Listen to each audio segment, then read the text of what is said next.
Saudi আরব এমন একটি গর্ত খুঁজে পেয়েছে যে গর্তকে প্রায় তারা 1400 বছর ধরে খুঁজছিল। আর এর জন্য মদিনা শহরের আশেপাশে যতগুলো বড় বড় গর্ত রয়েছে সবগুলোকে এমনভাবে খুঁজেছে যার কারণে তাদের কাছে এমন একটি জিনিস ইতিমধ্যে এসে গিয়েছে যা জানলে আপনিও অবাক হবেন। আর এটি ইসলাম ধর্মের অত্যন্ত গুরুত্বপূর্ণ একটি জিনিস। সেই জিনিসটি হলো একটি আংটি। হ্যাঁ, একটি আংটির জন্য মূলত সৌদি আরব সরকার অনেক বড় বড় গর্ত খুঁড়েছিল। তবে কি সেই আংটি, আর সেই আংটি কেনই বা এত গুরুত্বপূর্ণ, সে সম্পর্কে বিস্তারিত থাকছে আজকের ভিডিওতে। তার আগে মসজিদে কুবার সম্পর্কে আপনাদেরকে একটু ধারণা দেওয়া যাক। মসজিদে কুবা হলো সৌদি আরবের সবচেয়ে গুরুত্বপূর্ণ মসজিদের মধ্যে একটি। আর পৃথিবীর প্রথম 3টি মসজিদের ভিতরে 3 নম্বরে অবস্থান করছে এই মসজিদে কুবা, যার কারণে এর গুরুত্ব মুখে বলার মতো নয়। আর ঠিক এই কারণেই ইসলাম ধর্মে এই মসজিদে কুবা অত্যন্ত গুরুত্বপূর্ণ বৈশিষ্ট্য বহন করে। আর বর্তমানে মসজিদে কুবার আশেপাশে খোদাইয়ের কাজ চলছে। আর এই খোদাই করার কারণে রয়েছে মাত্র একটি আংটি। মসজিদে কুবার আশেপাশে অনেক বড় বড় মাটি খোঁড়ার যন্ত্র দেখা গিয়েছে, যে যন্ত্রগুলো মাটি খুঁড়ে একটি আংটি বের করবে।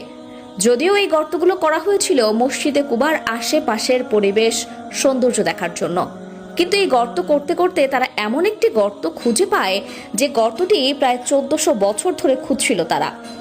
আর সৌদি আরবের সরকার এই গর্ত থেকে আংটি খোঁজার অনেক কারণও বর্ণনা করেছেন। এটা নবী মুহাম্মদ সাল্লাল্লাহু আলাইহি ওয়াসাল্লামের প্রায় সর্বশেষ নবুয়তের একটি আংটি। আর এটা মোবারক আংটিও বটে, যার উপর আমাদের সবার প্রিয় নবীর নামও লেখা আছে। আর মসজিদে কুবা সৌদি আরবের মদিনায় অবস্থিত। এটি ইসলামের প্রথম মসজিদ। হিজরত মহানবী সাল্লাল্লাহু আলাইহি ওয়াসাল্লাম এই মসজিদের উপর ভিত্তি স্থাপন করেন। এখানে তিনি বেশ কিছুদিন অবস্থানও করেছিলেন। ফজিলত ও মর্যাদাপূর্ণ দিক থেকে মসজিদে কুবার অবস্থান চতুর্থতম। মক্কার মসজিদে হারাম ও মদিনার মসজিদে নববী এবং জেরুজালেমের মসজিদুল আল আকসার পরেই এই মসজিদের অবস্থান।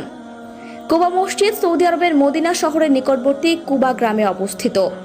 মক্কা শহর থেকে প্রায় 320 কিলোমিটার দূরে এই মসজিদটি অবস্থিত। মসজিদে নববীর দক্ষিণ পশ্চিম কোণ বরাবর প্রায় 3.25 কিলোমিটার দূরে এই মসজিদটি অবস্থিত। পূর্বে মসজিদের আশেপাশে কুবা নাম করা একটি বিখ্যাত কূপ ছিল। তৎকালীন সময়ে এই কূপকে কেন্দ্র করে একটি জনবসতি গড়ে ওঠে। সেই জনবসতি কুবা মহল নামে পরিচিত। কালের পরিক্রমায় এই মসজিদকে কুবা নামকরণ করা হয়। মসজিদে কুবা ইসলামের ইতিহাসে প্রথম নির্মিত মসজিদ। মহানবী সাল্লাল্লাহু আলাইহি ওয়াসাল্লাম মক্কা থেকে মদিনায় হিজরত করার সময় মদিনার অদূরে কুবায় এই মসজিদ নির্মাণ করেন। এর আগে মক্কায় তিনি কোনো মসজিদ নির্মাণ করেননি। হিজরতের প্রথম দিন কুবা অবস্থানকালেই মসজিদের ভিত্তি স্থাপন করেন। মসজিদের নির্মাণ কাজে শাহবাদের সঙ্গে স্বয়ং রাসূলুল্লাহ সাল্লাল্লাহু আলাইহি ওয়াসাল্লাম অংশগ্রহণ করেন। পবিত্র কোরআনে কুবার অধিবাসী ও মসজিদে কুবার প্রশংসা করেন আল্লাহ তাআলা। তিনি বলেন যে মসজিদ প্রথম দিন থেকে তাকওয়ার উপর প্রতিষ্ঠিত, সেখানে অবস্থান করা আপনার জন্য অধিক সঙ্গত। সেখানে এমন কিছু লোক রয়েছে যারা পবিত্রতা পছন্দ করে, আর আল্লাহ তাআলা পবিত্র ব্যক্তিদের ভালোবাসেন। সূরা তাওবা আয়াত 108।